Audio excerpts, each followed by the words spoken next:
अब थोड़ा सा एक राष्ट्रीय परिप्रेक्ष्य भी देखें, राजनीति के एक होलिस्टिक पिक्चर लेने की कोशिश करते हैं सुकेश के जरिए। सुकेश, बड़ा दिलचस्प नहीं हो रहा है कि बीजेपी जो पिछले 8 सालों से खास जो राजनीति कर रही थी, वो 2 लोकसभा चुनाव और बाकी जितने विधानसभा चुनाव हुए हैं कुल मिलाकर 57 हो चुके हैं, अब 2 और ये हो रहे हैं। वेलफेयरिज्म, जन कल्याण के नाम पर लोगों को चीजें देने में जो एक महारत बीजेपी ने हासिल कर दी थी, is the Congress seem to be doing a BJP on the BJP, कि वो सरकारी कर्मचारियों की बात कर रही है, 1500 रुपए महिलाओं को देने की बात हो रही है, युवाओं को रोजगार देने की बात हो रही है, 68 विधानसभा सीटों पर हर सीट में 10 करोड़ की सीड कैपिटल स्टार्टअप्स के लिए डालने की बात हो रही है। ये यहां पर नैरेटिव जो बीजेपी सेट करती थी, कांग्रेस करती दिख रही है क्या हिमाचल में? ठीक है संदीप, पॉलिटिकली फेचिंग है ये, और अच्छी चीजें सीखनी चाहिए और जिताऊ चीजें भी सीखनी चाहिए।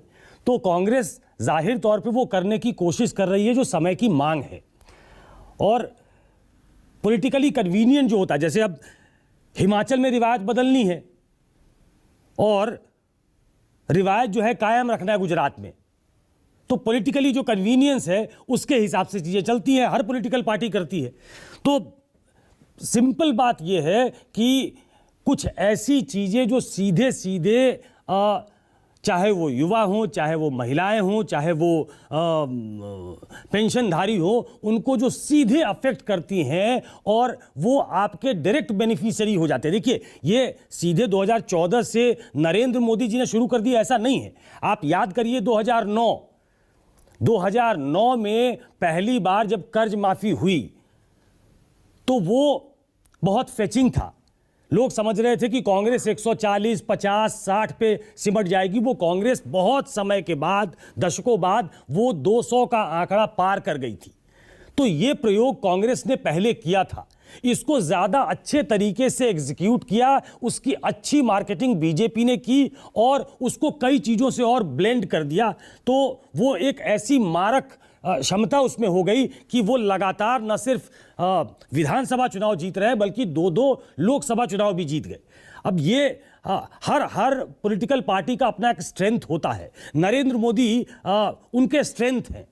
मैंने जो बात की है और जो स्थानीय मुद्दे हैं उसको राजीव ने छुआ, आपने बताया, बाकी सब लोग बता रहे हैं। लेकिन जो पहले जिस बात का भय था, अगर हिमाचल की बात की जाए, कि पहले था कि यहाँ भी त्रिकोणीय मुकाबला है, अब बहुत डिसाइसिव तरीके से कहा जा सकता है कि वहां अभी भी जो राजनीति है वो बाईपोलर है। वो कांग्रेस और भाजपा में ही मुकाबला है। आम आदमी पार्टी वहां चुनाव लड़ती हुई दिख नहीं रही है और कांग्रेस पार्टी का बड़ा स्ट्रॉन्ग पॉकेट्स रहे हैं जहां कांग्रेस पार्टी बहुत अच्छा करती रही है।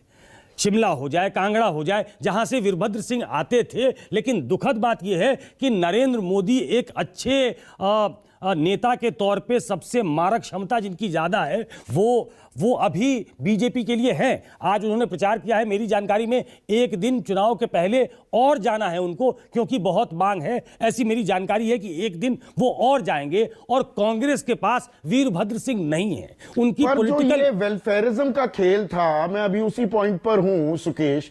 वेलफेयरिज्म का खेल जो इस्तेमाल किया, यूज किया राजनीतिक वोट हासिल करने के लिए बीजेपी ने, क्या कांग्रेस ने अब उसमें सेंधमारी कर लिया? और बीजेपी दरअसल अब देखना होगा कल मैनिफेस्टो में क्या कहते हैं, पर 16 जुलाई से प्रधानमंत्री ने एक और नैरेटिव जो शुरू किया कि जी ये रेवड़ी कल्चर देश के विकास की राह में बाधा होता है। अपने आप को खुद रिस्ट्रिक्ट कर लिया है क्या बीजेपी ने कि लोगों को देगी तो क्या देगी, और अब देंगी तो फिर कहेंगे दूसरों को तो रेवड़ी कहते हैं, आप क्या कर रहे हैं? ये कैच 22 इस दुविधा में भी फंसी है क्या इस वक्त? और शायद यही देरी का वजह भी है घोषणा पत्र जारी करने में। नहीं, पहले तो मैं उसको रेवड़ी मानता नहीं हूं, मैं उससे डिफर करता हूं। मैंने पिछली बार भी आपको कहा था कि जो आपको सूट करता है वो रेवड़ी है। अगर आप पिछली बार भी रेवड़ी बता रही है, मेरे सवाल में मैं ये कहना चाह रहा था। पिछली बार भी शलभ ही डिबेट में थे, तब मैंने कहा था कि चुनाव जिता दो, होली के पहले एक सिलेंडर मिल जाएगा। इसको क्या कहते हैं? इसको रेवड़ी ही कहते हैं। पिछली बार उत्तर प्रदेश का चुनाव हुआ तो उसमें अलग से जो केंद्रीय योजना थी उसमें राज्य ने अपनी तरफ से भी चीजें दी, जिसमें घी से लेकर तेल से लेकर सब कुछ था। तो चुनाव जीतने के लिए आप सब कुछ करते हैं, लेकिन क्या वो क्रेडिबिलिटी है आप में कि आप में लोग विश्वास करें कि इनकी सरकार आएगी तो ये हमें देगी। दिल्ली को रेप्लिकेट करने की कोशिश पंजाब में हुई, पंजाब के लोगों ने भरोसा किया, लेकिन पंजाब से सटा हुआ हिमाचल है उसमें वो गूंज सुनाई नहीं दे रही है। वो गुजरात में करने की कोशिश कर रहे हैं, और लोगों में अगर इस तरीके की बात होती कि ये रेवड़ी कल्चर है या हम अपने स्वाभिमान में इन चीजों को नहीं आने देंगे, तो शायद उसको उस तरीके से वो नहीं लेते। लोग अपना बेनिफिट देखते हैं ऐसे और वो में उनका अधिकार है। कांग्रेस पार्टी क्या